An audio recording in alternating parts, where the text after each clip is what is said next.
सनातन धर्म में छठ पूजा का खास महत्व है। यह दिवाली के 6 दिन बाद मनाया जाता है। इस साल छठ पूजा का उत्सव शुक्रवार 17 नवंबर 2023 को शुरू हुआ, जिसमें छठ व्रतियों ने पवित्र स्नान के साथ कई अनुष्ठान में भाग लिया। 4 दिवसीय छठ पूजा का समापन छठ पूजा के प्रत्येक दिन में अलग अलग अनुष्ठान शामिल होते हैं, जिसमें पहले दिन भगवान सूर्य को समर्पित छठ पूजा का आज चौथा दिन था और आखिरी दिन था। आज उगते हुए सूर्य को अर्घ्य देने के साथ ही यह पर्व समाप्त हुआ। छठ पर्व की शुरुआत नहाय खाए से होती है। पूर्वोत्तर सांस्कृतिक संस्थान द्वारा एक विशेष कार्यक्रम आयोजित किया गया छठ महोत्सव को लेकर। देखिए खास रिपोर्ट। हम सबके लाडले इस क्षेत्र के बहुत ही लोकप्रिय विधायक जन जन के नेता आदरणीय रमेश जी मेंदोला उपस्थित हुए हैं। आपका स्वागत, वंदन, अभिनंदन। पूर्वोत्तर सांस्कृतिक संस्थान मध्य प्रदेश एवं छठ महोत्सव समिति आपका स्वागत करती है, वंदन करती है, अभिनंदन करती है और आपके प्रचंड जीत की कामना करती है। बढ़िया तरीके से, बढ़िया तरीके से। आ जाओ बेटा, एक मिनट रुकना। बिहार साहब कहाँ गए? बिहार साहब किधर? होता है बड़े हर्षोल्लास के साथ ये पर्व को मनाया जाता है। उत्तर भारत की अगर बात की जाए तो उत्तर भारत में पर्व को मनाया जाता ही जाता है और साथ साथ में पूरे देश में मनाया जाता है। बताएं क्या विशेषता है इस पर्व की?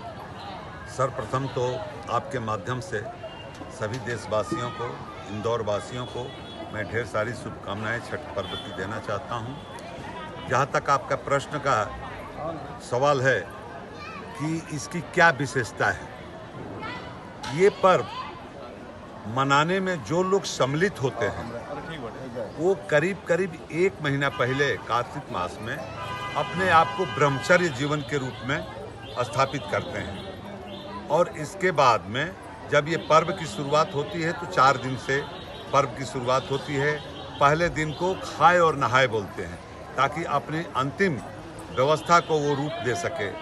दूसरे दिन खरना का पर्व होता है कि उस दिन शाम को प्रसाद बना करके जो व्रती होते हैं स्वयं अपने हाथ से प्रसाद बना करके और भगवान सूर्य को अर्घ देते हैं घर पे।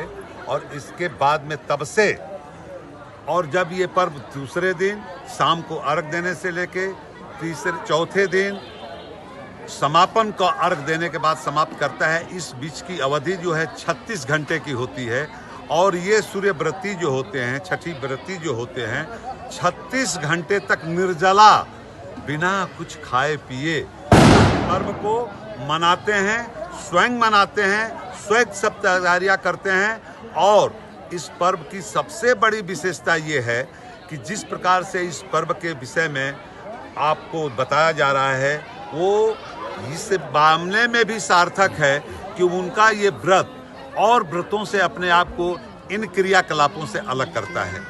दूसरी बात रह गई मन्नतें की बातें। जिस प्रकार ये कठिन व्रत को मनाने के बाद में मन्नतें पूरी होती हैं या मन्नतें की जाती है, उसके लिए अब अंदाज लगाएं आप, कोई शुकलिया ग्राम से आ रहा है 2 किलोमीटर 4 किलोमीटर दूर से और इस घाट पे आता है, लेकिन अपने घर से जमीन पर लेटते हुए और इस घाट पे आके पूजा करता है और वापस जाता है, उसकी मन्नतें पूरी होती हैं और अलग से मन्नतें मानी जाती हैं। तो विशेषकर सभी धर्मों के साथ साथ इसका भी समावेश उसी तरह से है, लेकिन विशेष ये है इसमें कि 36 घंटे का कठिन व्रत जो है निर्जला रह करके अपने परिवार के लिए, अपने भाईचारे के लिए, अपने हित संबंधियों के लिए, देश के लिए, परिवार के लिए लोग मन्नत जो करते हैं, इसका एक अलग अलौकिक अक्षुणता होती है जो पूरे देश में व्याप्त होती है। आपका नाम? ठाकुर जगदीश सिंह, प्रदेश अध्यक्ष, पूर्वोत्तर सांस्कृतिक संस्थान मध्य प्रदेश। बहुत